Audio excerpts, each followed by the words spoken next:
how to use social media effectively as an activist.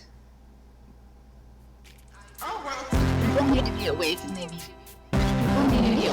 need to be aware. All right, so I've been wanting to do a video about this. When people want to use social media for activism, what they tend to do is they just push links out on their page. Push links. I mean, maybe they'll give it to people as a reply. But for the most part, that's what people do for activism. No. This is not what you should be doing. There are more effective ways to put your time. All right. So we're going to go over here to Twitter. And oops. We're going to go over here to Twitter, and so this was a promoted tweet to me. And you see, don't let the New York City mayor jeopardize progress in connecting kids with food they need.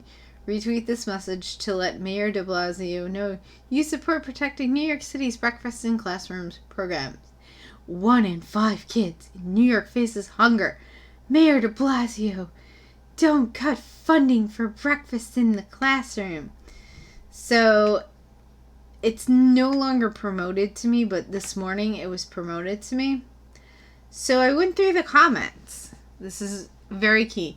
So I went through the comments, and because I already saw that it was something that was like, about de Blasio, it's going to bring out like people who don't like de Blasio are going to put nasty comments in it to try to contribute to ratioing the tweet, which apparently we were not able to do. So, but still, I went through the comments and I looked for people who were, not liking de Blasio, speaking against de Blasio. A lot of people were like, he banned hot dogs, or he's trying to ban hot dogs. He's already ruined the school food. He did this thing called Meatless Mondays and told the kids, okay, you're not going to have meat on Monday already. And so there were a lot of people talking about that. And especially some of the people were like, kids deserve better, da-da-da-da-da. I didn't bother with those. But some of them were saying, since when is it the responsibility of the schools to feed the kids? Why isn't this the parents' responsibility? Or, anti-de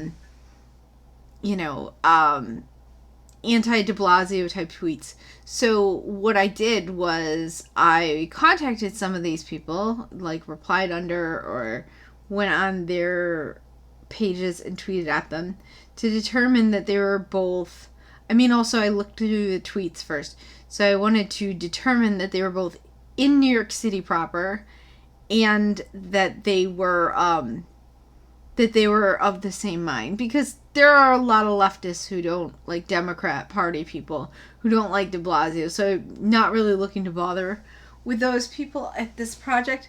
But basically, long story short, I use this as an opportunity to find conservatives who are not in the clubs, not connected with other conservatives.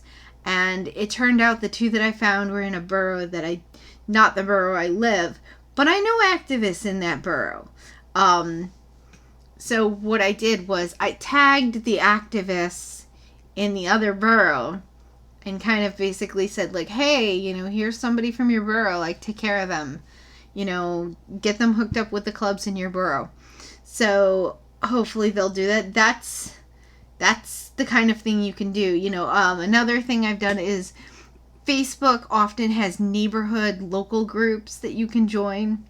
So you can keep an eye out for, generally these groups do not allow political posts, but sometimes local politics are allowed, or people make kind of comments. You can kind of see where their head is at, or they might have something on their profile picture. In particular with New York City, you'll find a lot of stuff that's anti-de Blasio. So that's a starting point. But like I said, some of these people are still Democrats. So I might look at their page, if they're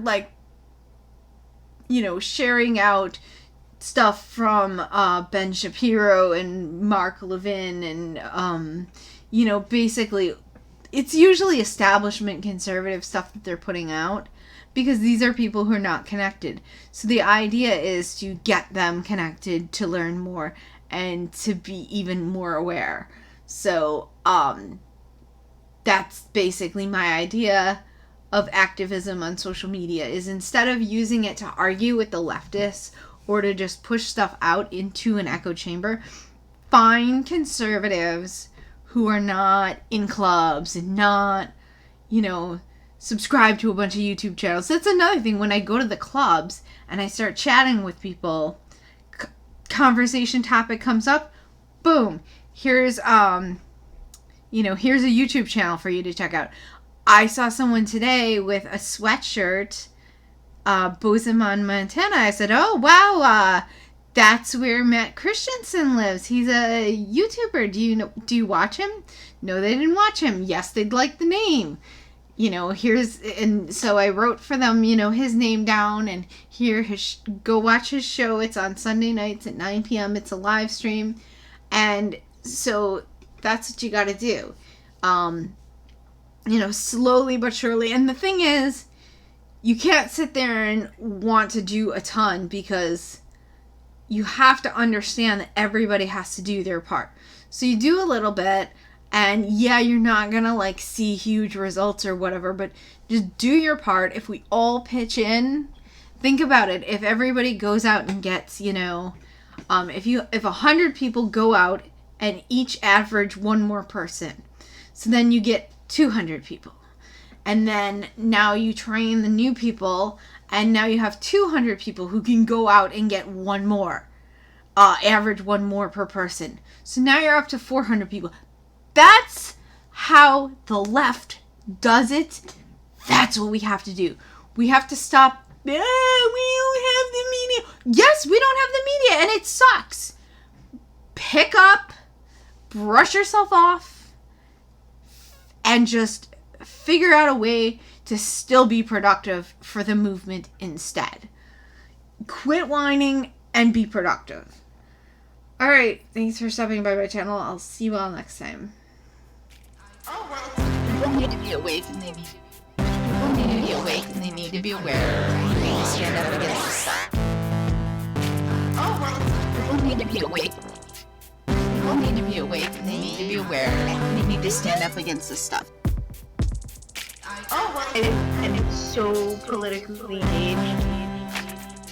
And it's so politically engaged.